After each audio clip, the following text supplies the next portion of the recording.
لا تنسوا الاعجاب بالفيديو والاشتراك في القناة.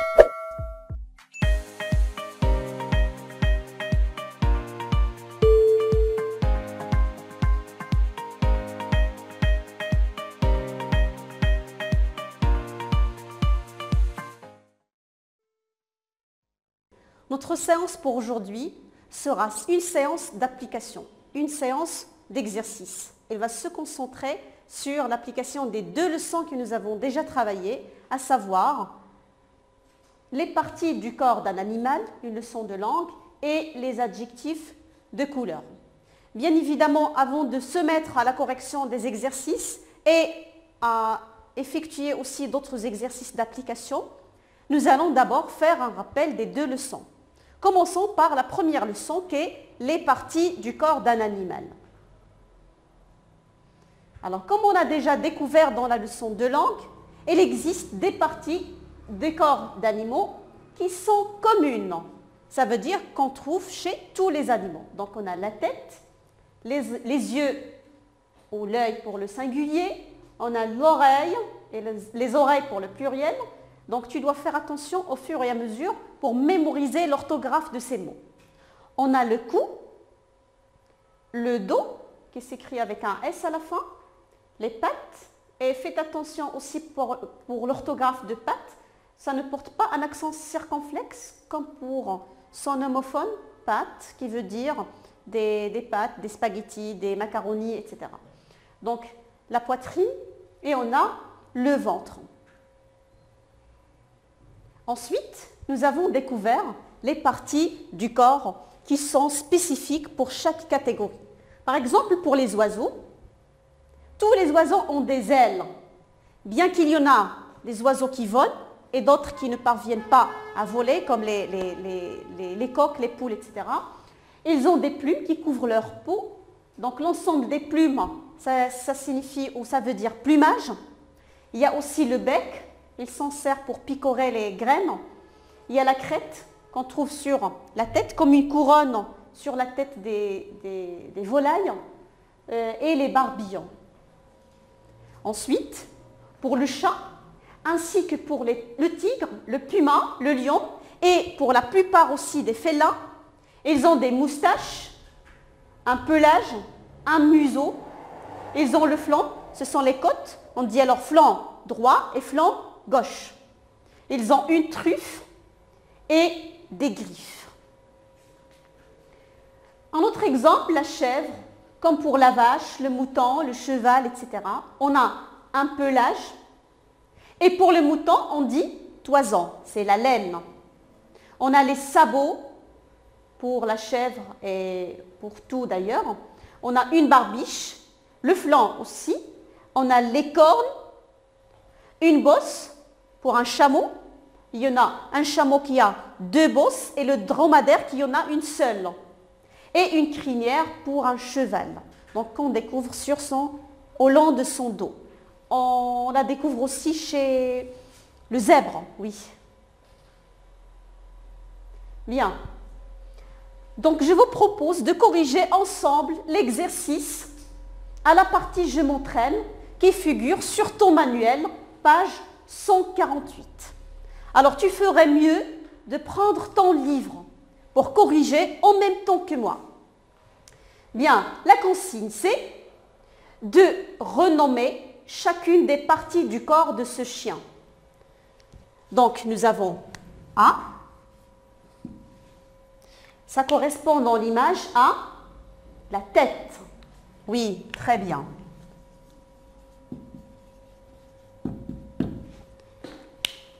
La flèche B montre les oreilles. Parfait.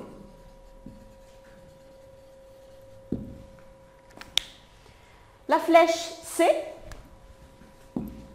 correspond à l'œil ou bien les yeux.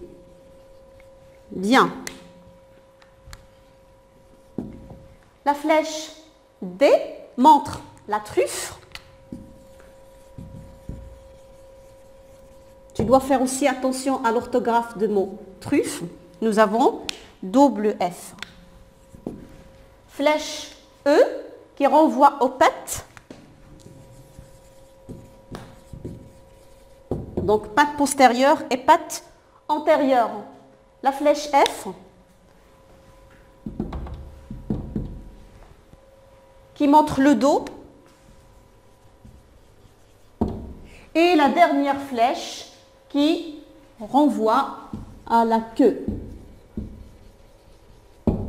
Bien, je t'invite maintenant à corriger sur ton livret dans quelques minutes pour la correction.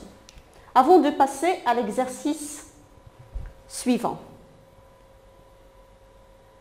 Donc, l'exercice suivant figure aussi sur ton manuel. C'est la partie « Je réinvestis » à la page 149. Donc, l'exercice te propose de colorier selon la consigne. Donc, voilà le corps d'une vache. On te demande, ou plutôt on t'informe que cette vache a les cornes noires. Voilà. Et les yeux bleus, les oreilles qui sont jaunes, la queue grise, les sabots rouges et le flanc marron.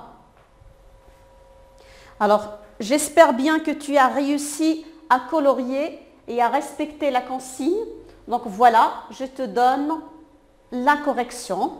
Donc, on a les oreilles jaunes selon la consigne, les cornes noires, les yeux bleus, le flanc marron, la queue de couleur grise et les sabots, ils sont là, qui sont rouges. Bien, alors je crois qu'on doit passer à l'exercice suivant. C'est un exercice qui te propose un tableau de vocabulaire portant sur la famille d'un animal, donc le mâle, la femelle, le petit et le verbe d'action utilisé pour décrire le cri effectué par cet animal. Donc, exercice figurant sur la même page 149, c'est l'exercice numéro 2. Alors, essaye s'il te plaît de prendre la page et de corriger au fur et à mesure. Commençons par le premier animal, le bœuf. Quelle est la femelle du bœuf?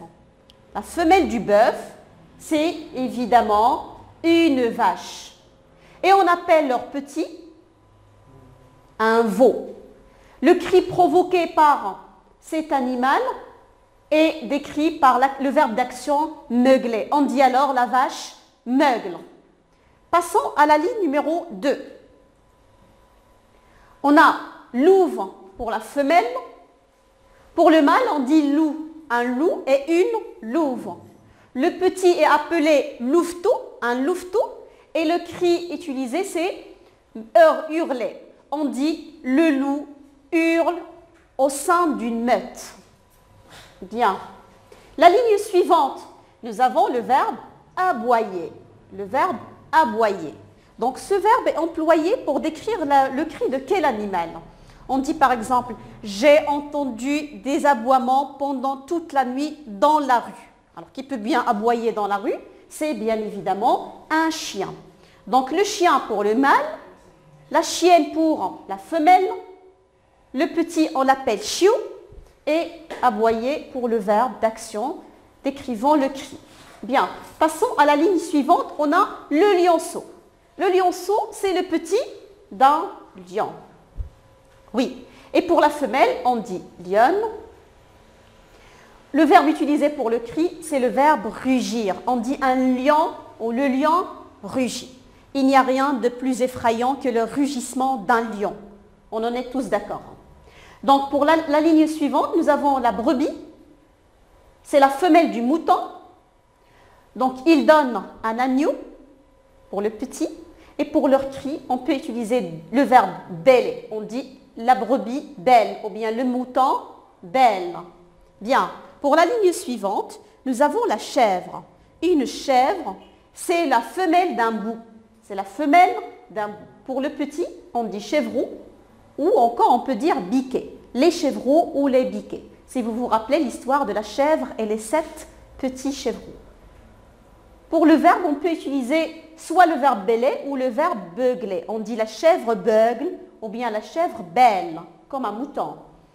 Dernière ligne, on a chaton. Le chaton est le petit de quel animal? Donc c'est bien évidemment le petit d'un chat, avec une chatte. Et faites bien attention à l'orthographe de mots. Chatte. Donc vous avez 2 T, alors que pour chaton, nous n'avons qu'un seul T.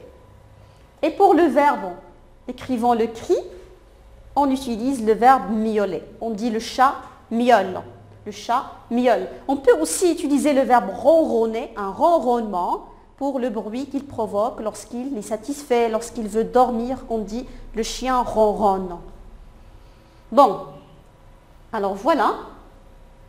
Je te propose à présent un nouvel exercice d'application. Donc ça ne figure pas sur ton livret. Donc essaye seulement d'observer sur l'écran. Donc tu as des phrases descriptives dans lesquelles on décrit des animaux qui ont été séparés. Dans la première colonne, nous avons la première moitié et l'autre c'est dans la colonne B. Essayons de retrouver la suite de chaque phrase. Donc la technique pour répondre à cette question ou à une consigne pareille, je commence par lire la partie B. Ensuite, chercher dans la partie A le début de chaque phrase. Donc nous avons sa longue queue qui lui assure un bon camouflage, le plumage jaune, la girafe atteint le sommet des arbres, son admirable plumage, bec dur et crochu. On va à présent passer à l'autre côté pour chercher le début de chaque phrase. Donc première, mon poussin a, oui, très bien, le plumage jaune. Mon poussin a le plumage jaune. Le caméléon a une peau, cherchons à l'autre côté. Donc on sait très bien la spécificité de la peau d'un caméléon, c'est qu'il peut changer de couleur. Donc une peau qui lui assure un bon camouflage. Oui, très bien, excellent. Le pont étend majestueusement. Qu'est-ce qu'il étend? C'est son admirable plumage. On ne peut pas nier que le pont a un plumage extraordinaire avec ses plumes et ses couleurs féeriques. Bien, passons à la phrase suivante. Ce chien remue. Que peut bien remuer un chien? Il remue bien sûr sa queue. Bien, ce chien remue sa longue queue. Cet aigle dispose d'un... Donc l'aigle, qu'est-ce qu'il a un aigle? Donc il a un bec dur et crochu. C'est très bien. Donc cet aigle a un bec dur et crochu. Et pour la dernière phrase, grâce à son long cou. Alors quand je dis un long cou, je pense automatiquement à la girafe, bien sûr.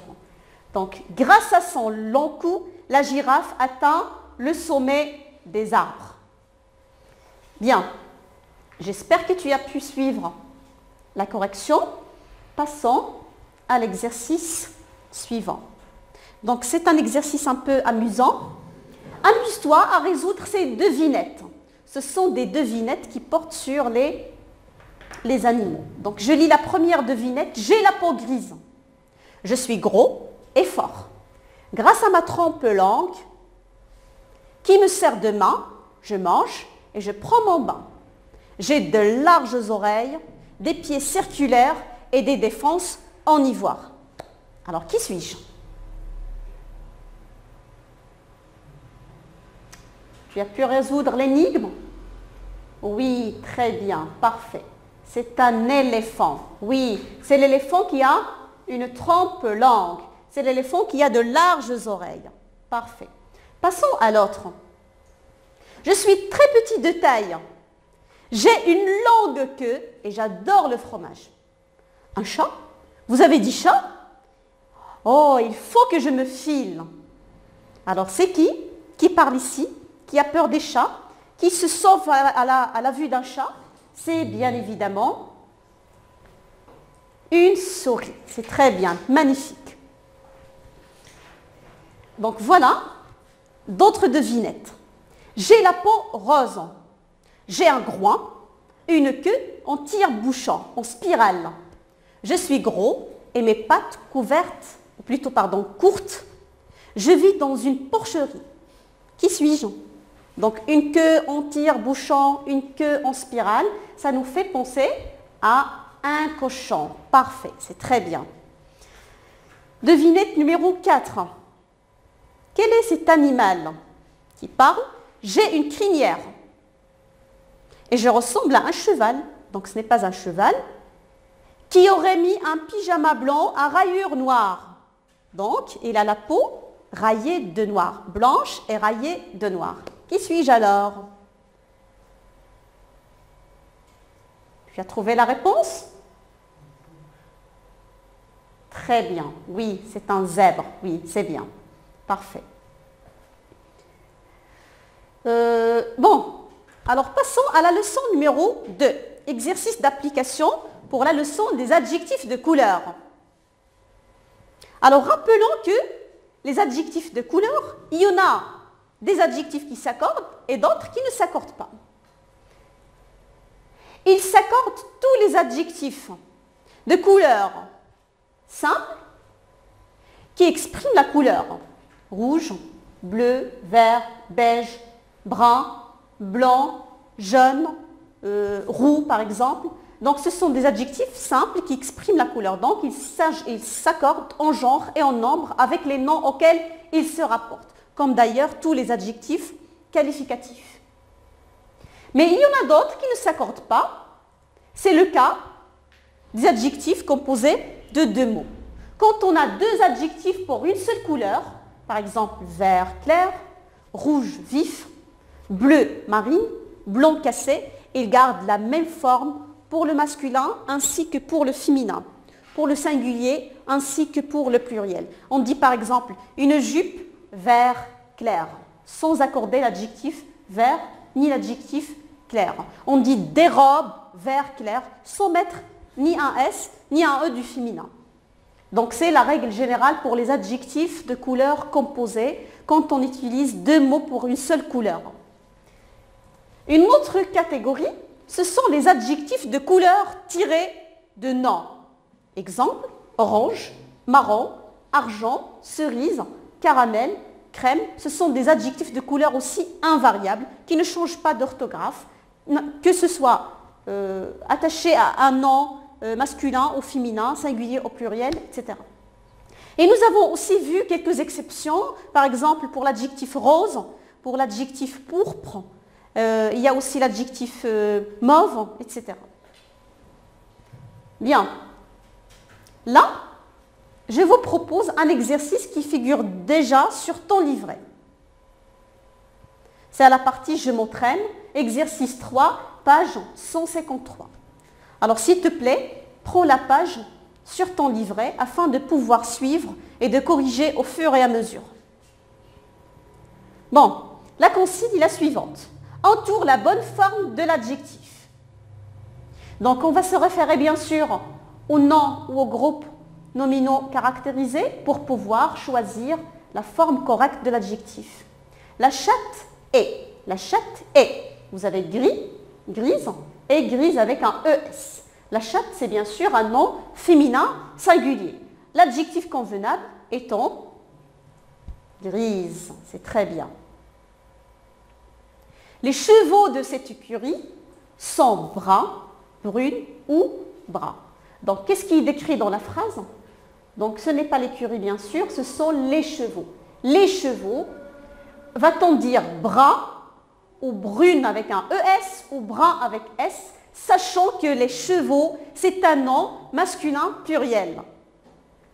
Donc, la bonne réponse, c'est brun. Très bien, bravo. Phrase suivante, la laine est. La laine est. Blanc, blanche, blanc ou blanche avec S à la fin. Donc, le mot décrit ici, c'est la laine. C'est un nom féminin singulier.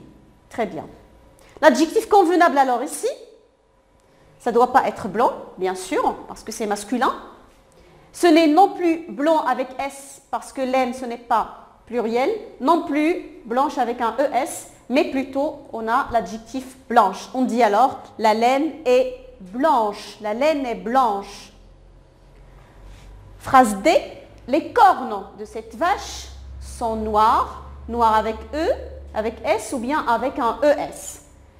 Alors on cherche le mot décrit, le mot qualifié, ce sont les cornes qualifiées avec l'adjectif noir.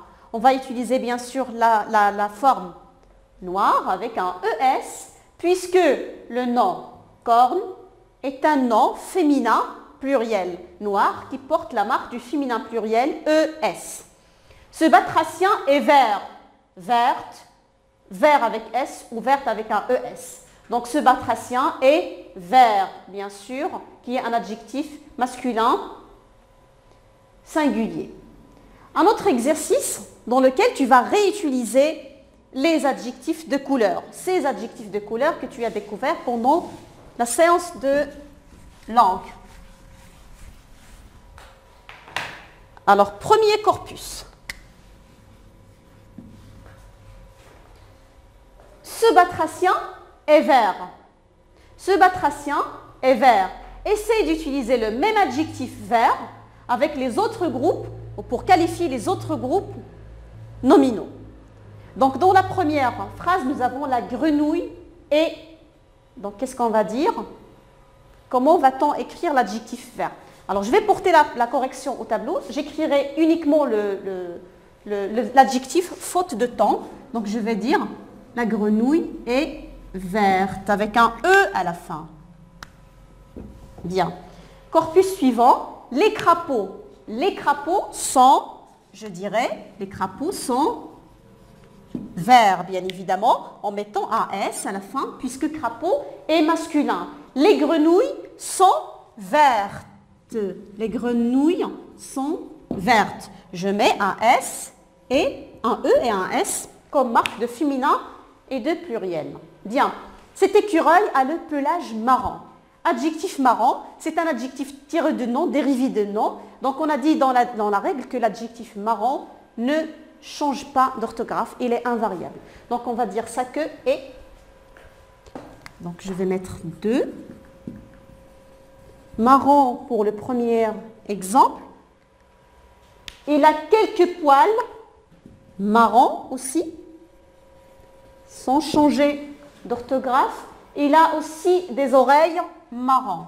Même chose pour les oreilles, bien que c'est féminin,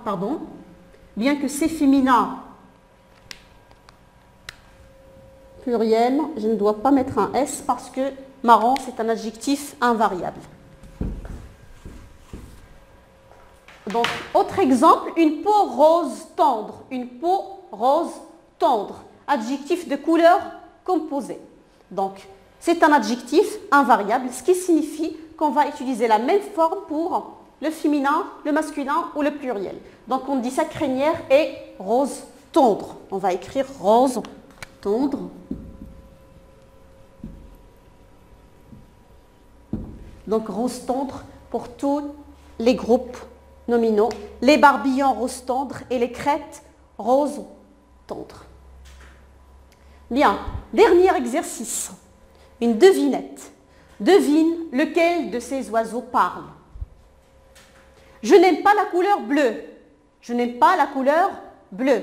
Donc, bien sûr, ce n'est pas l'oiseau bleu qui est au milieu. J'ai un magnifique plumage qui n'a aucune plume marron. Donc, le marron, c'est là. Donc, ce n'est pas celui-là.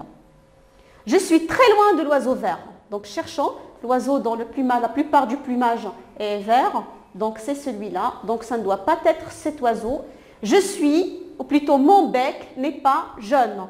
Donc, lui, il a le bec rouge. L'autre a le bec jaune. Donc, ce n'est pas celui au bec jaune. Donc, l'oiseau qui parle, c'est bien évidemment celui dont le plumage est orange. Bon, alors c'est tout pour cette séance d'application. J'espère que ça a été utile pour toi et je te souhaite une bonne révision chez toi. Merci pour ton attention.